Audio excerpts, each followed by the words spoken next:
Hörmətli izləyicilər, əgər siz də pensiyaların artmasını və pensiya yaşının azaldılmasını istəyirsinizsə, videonu bəyənib paylaşaraq dəstək ola bilərsiniz.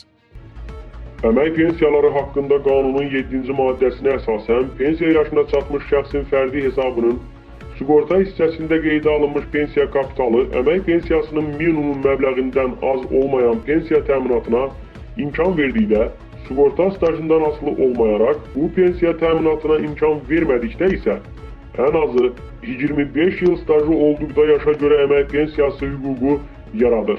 Yaşa görə əmək pensiyası buna hüququ olan şəxsin müraciəti əsasında ömürlük təyin edilir. Həmin pensiyanın sığorta hissəsinin məbləği sığortalanan fərdi hesabın sığorta hissəsində yaşa görə əmək pensiyasının təyin olunduğu tarixə qeydə alınmış pensiya sığorta kapitalının gözlənilən pensiya ödənişi müddəti aylarının sayına nisbəti kimi müəyyən edilir.